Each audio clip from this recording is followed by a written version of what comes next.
Apakah sudah terlihat?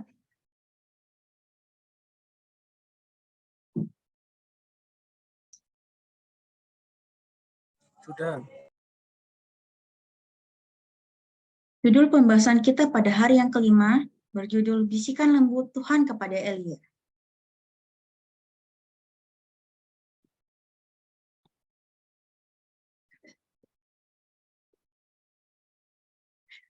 Halo teman-teman, apakah yang dapat menarik perhatian kita?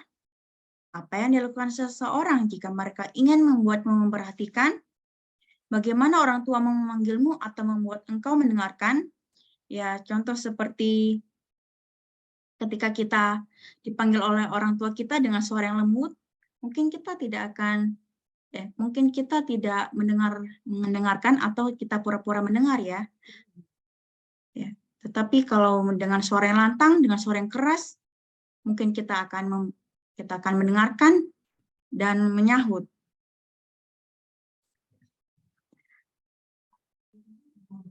Bagaimana dengan alarm ketika engkau bangun di pagi hari? Beberapa alarm jauh lebih kuat atau lebih menggelegar daripada yang lain. Terkadang orang tua menarik perhatian kita dengan cara yang tidak terduga, atau kita mendengarkan mereka memanggil kita dengan lebih keras pada waktu lainnya. Seperti contoh yang di slide sebelumnya saya jelaskan.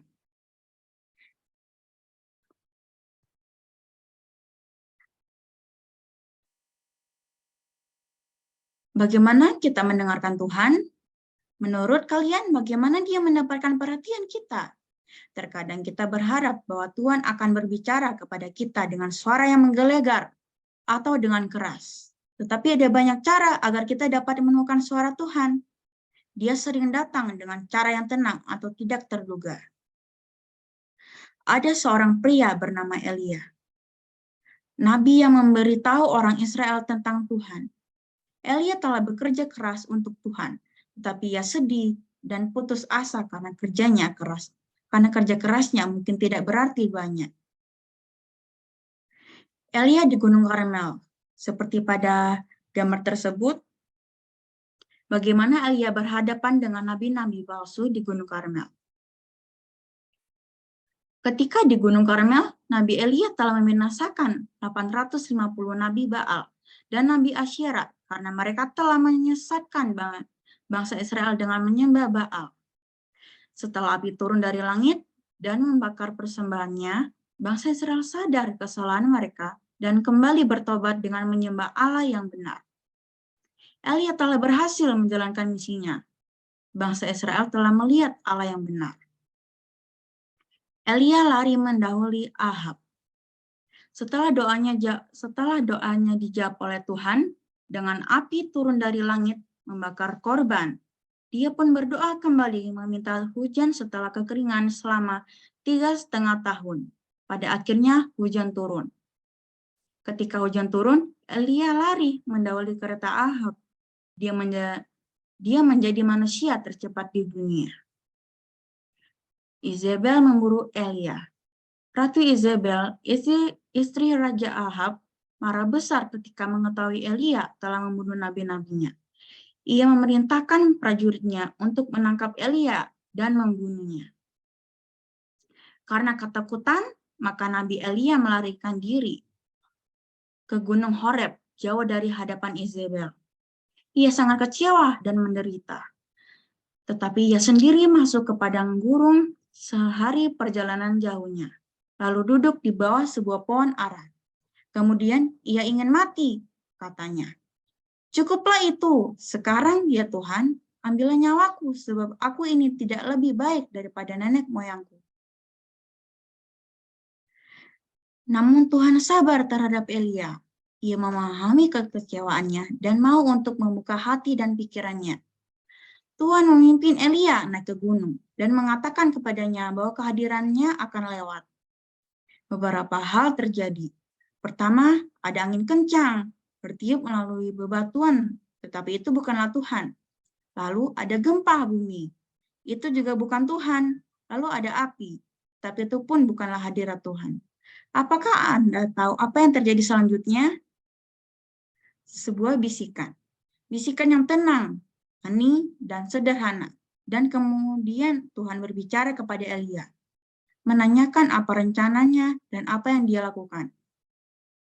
Jadi teman-teman, apakah Tuhan tidak selalu muncul dengan cara yang menggelegar dan keras? Dia juga sering datang kepada kita di saat-saat hening maupun di saat berdoa. Terkadang dia berbicara kepada kita melalui orang lain. Dia juga berbicara melalui firman-Nya, Alkitab. Dan mungkin ada saatnya kita merasa bahwa Tuhan diam. Diperlukan hati yang peka untuk mendengar suara Tuhan. Tuhan yang berbicara kepada Elia dalam keheningan. Ia juga sedang berbicara kepada kita dalam kelembutan. Allah yang Maha Kasih itu sementara meminta perhatian kita. Tapi dia selalu ada. Kehadirannya selalu menyertai kita dan dia selalu menyambut doa-doa kita. Jadi apapun yang terjadi, kita tahu bahwa dia mendengar dan ingin kita mendengarkan dia. Kita mungkin menemuinya dalam bisikan pelan atau persepsi yang aneh. Tetapi selalu dia dekat jika kita mau mendengarkan. Jadi Tuhan sangat mengerti perasaan kita dalam kekecewaan, sekalipun Tuhan mengerti. Ambillah waktu untuk berdoa dan mendengarkan suara Tuhan yang lembut berbicara di dalam hati kita. Jadilah anak-anak Tuhan yang suka untuk berdoa dan membaca firman-Nya. Ia mau kita mendengarnya. Semoga Tuhan menolong kita untuk dapat mendengarkan bisikan yang lembut di hati kita. Amin. Ayat firman Tuhan kita berfirman, Mazmur 34 ayat 19 dan 20. Tuhan itu dekat kepada orang-orang yang patah hati dan ia menyelamatkan orang-orang yang remuk jiwanya. Kemalangan orang benar banyak, tetapi Tuhan melepaskan dia dari semuanya itu. Dalam kesusahan kita, Tuhan mau kita lebih dekat kepadanya. Kadang-kadang ketika kita memiliki masalah, kita tidak datang kepada Tuhan lewat doa. Kita justru menulis di sosmed. Melalui renungan malam ini, kita belajar dari pengalaman Nabi Elia pada waktu ia berbeban berat, dia tidak menyadari kehadirat Tuhan. Tuhan berbisik dengan lembut di telinganya, sehingga ia dikuatkan. Demikian juga dengan kita saat kita berbeban berat. Mari kita datang kepada Tuhan lewat doa, dan kita belajar mendengarkan bisikan lembut Tuhan di hati kita. Semoga Tuhan memberkati kita semua. Amin.